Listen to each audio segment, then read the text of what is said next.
Hi friends, welcome to Dhanya's family blog. അപ്പം ഇന്ന് നമുക്ക് ചോറിനോടൊപ്പം പെട്ടെന്ന് തയ്യാറാക്കാൻ പറ്റിയ നല്ലൊരു അടിപൊളി സൈഡ് ഡിഷ് റെസിപ്പിയാണ് കേട്ടോ. നമ്മുടെ മുട്ട കൊണ്ടാണ് തയ്യാറാക്കുന്നത്. അപ്പം നമുക്ക് വീഡിയോയിലേക്ക് പോവാം.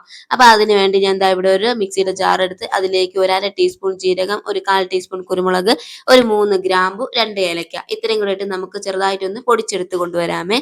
അപ്പം ഞാൻ ദാ പൊടിച്ചെടുത്ത് റെഡിയാക്കി കൊണ്ടുവന്നിട്ടുണ്ട്. ഇനി ഇതിലേക്ക് ഒരു 10-15 അല്ലി വെളുത്തുള്ളി, അതിനോടൊപ്പം ഒരു 1.5 ടേബിൾ സ്പൂൺ നമ്മുടെ കാശ്മീരി ചില്ലി പൗഡർ, അതിനോടൊപ്പം ഒരു 1/4 ടീസ്പൂൺ ഉപ്പ് ഇത്രയും കൂടെ ഇട്ട് നമുക്ക് നല്ലോണം ഒന്ന് അരച്ചെടുത്ത് കൊണ്ടുവരാമേ. അപ്പോൾ ഇതാ ഞാൻ കൊണ്ടുവന്നിട്ടുണ്ട്, റെഡി ആക്കിയിട്ടുണ്ട് കേട്ടോ. അപ്പോൾ നമ്മുടെ കറിയുടെ കൂട്ട് റെഡി ആയിട്ടുണ്ട്. ഇനി നമുക്കിത് മാറ്റി വെക്കാം. ഇനി നമ്മുടെ കറി തയ്യാറാക്കാനായിട്ട് തുടങ്ങാം. അപ്പോൾ അതിനുവേണ്ടി ഞാനൊരു പാത്രം വെച്ച് അതിലേക്ക് ഒരു 2 ടേബിൾ സ്പൂൺ വെളിച്ചെണ്ണ ഒഴിച്ചു കൊടുത്തിട്ടുണ്ട്. അതിനോടൊപ്പം ഒരു 1/2 ടീസ്പൂൺ കടുക് ഇട്ടിട്ടുണ്ട്.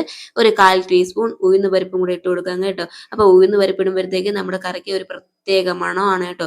അപ്പോൾ അത് ഇട്ടിട്ടുണ്ട്. ഇനി എന്താണ്, ഒരു വറ്റൽമുളക് 2ആയിട്ട് കീറിയിട്ടിട്ടുണ്ട്. അതിനോടൊപ്പം ഒരു 2 പച്ചമുളക് ചെറുതായിട്ട് കീറിയിട്ടിട്ടുണ്ട്.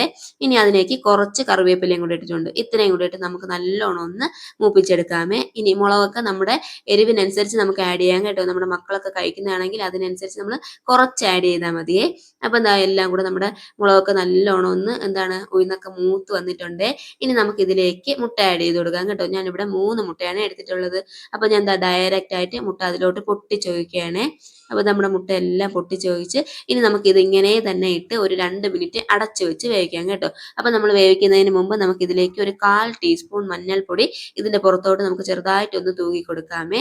തൂകിയതിന് ശേഷം ഒരു 2 മിനിറ്റ് മീഡിയം ഫ്ലെയിമിലിട്ട് നമുക്ക് ഇത് അടച്ചു വെച്ച് വേവിക്കാം കേട്ടോ. വളരെ പെട്ടെന്ന് നമുക്ക് ചെയ്യാൻ പറ്റിയ നല്ലൊരു അടിപൊളി സൈഡ് ഡിഷ് റെസിപ്പിയാണ്. നമുക്കറിയാലോ, നമ്മുടെ മിക്ക കറിക്കും നമുക്ക് സവാള വേണം, തക്കാളി വേണം. സവാള അരിഞ്ഞരിഞ്ഞ് കണ്ണൊക്കെ കരഞ്ഞ് കരഞ്ഞ് നമുക്ക് വയ്യ അല്ലേ. അപ്പൊ നമുക്ക് ഈ കറി ഒന്ന് തയ്യാറാക്കി നോക്കൂ. നമുക്ക് ഇതിലേക്ക് സവാളയും വേണ്ട, നമ്മുടെ തക്കാളിയും വേണ്ട, ഒന്നും വേണ്ട. നമുക്ക് എളുപ്പത്തിൽ തയ്യാറാക്കാൻ പറ്റിയ ഒരു റെസിപ്പിയാണ്. അപ്പൊ നമ്മുടെ എന്താണ് മുട്ടയെല്ലാം നമ്മൾ തിരിച്ച് ഇട്ടിട്ടുണ്ട് കേട്ടോ. അപ്പോൾ ഒരു സൈഡ് വെന്ത് വന്നിട്ടുണ്ട്. അപ്പോൾ നമ്മുടെ മറു സൈഡ് നമുക്ക് അതേപോലെ നമുക്ക് തിരിച്ചിട്ട് വേവിച്ചെടുക്കാമേ. ഇനി നമുക്കിത് അടച്ചു വെക്കേണ്ട കേട്ടോ. തുറന്നു വെച്ച് കഴിഞ്ഞാൽ നമുക്കിത് വേവിച്ചെടുക്കാം കേട്ടോ. അപ്പോൾ നമുക്ക് പെട്ടെന്ന് തന്നെ ആയി കിട്ടും. അപ്പോൾ നമ്മുടെ മുട്ട എല്ലാം 2 സൈഡും വെന്ത് വന്നിട്ടുണ്ട്. ഇനി നമുക്കിതിനെ ചെറിയ ചെറിയ പീസാക്കി നമുക്കൊന്ന് മുറിച്ചെടുക്കാം കേട്ടോ. വലിയ ഒരു തീരെ ചെറുതായിട്ടൊന്നും എടുക്കണ്ട, ചെറിയ അത്യാവശ്യം ഒരു വലിപ്പത്തിൽ തന്നെ ഇരുന്നോട്ടെ കേട്ടോ. അപ്പോൾ ഇതേ പരുവത്തിൽ നമുക്കൊന്ന് എന്ത് ചെയ്യാം, കട്ട് ചെയ്തെടുക്കാം കേട്ടോ. ഇനി എല്ലാം കൂടി നല്ലോണം ഒന്ന് മിക്സ് ചെയ്ത് കൊടുക്കാമേ. മിക്സ് ചെയ്ത് കൊടുത്തതിന് ശേഷം നമുക്ക് ഇതിനെ ഒരു സൈഡിലോട്ട് മാറ്റി വെക്കാം കേട്ടോ. നമ്മുടെ സവാളയൊക്കെ അരിഞ്ഞ് മടുത്ത അമ്മമാർക്ക് പെട്ടെന്ന് ചെയ്യാൻ പറ്റിയ നല്ലൊരു റെസിപ്പിയാണ് കേട്ടോ. അപ്പൊ നമ്മുടെ ബാച്ചിലേഴ്സിനൊക്കെ പറ്റിയ റെസിപ്പിയാണ്. മസ്റ്റ് ആയിട്ടും ട്രൈ ചെയ്ത് നോക്കണേ. അപ്പൊ നമ്മുടെ മുട്ട എല്ലാം ഒരു സൈഡിലോട്ട് അങ്ങോട്ട് ഒതുക്കി വെച്ചിട്ടുണ്ട് കേട്ടോ. ഇനി നമ്മൾ തയ്യാറാക്കി വെച്ചിരിക്കുന്ന നമ്മുടെ കൂട്ടുണ്ടല്ലോ, അത് നമുക്ക് ഈ സൈഡിലോട്ട് ഇട്ട് കൊടുക്കാമേ. സൈഡിലോട്ട് ഇട്ടതിന് ശേഷം നമ്മുടെ മിക്സിയുടെ ജാറിൽ കുറച്ച് വെള്ളം ഒഴിച്ച് നമുക്ക് അതും കൂടെ ഒന്ന് മിക്സ് ചെയ്തെടുത്തതിന് ശേഷം നമുക്ക് ഇതിലോട്ടൊന്ന് ഒഴിച്ചു കൊടുക്കാമേ.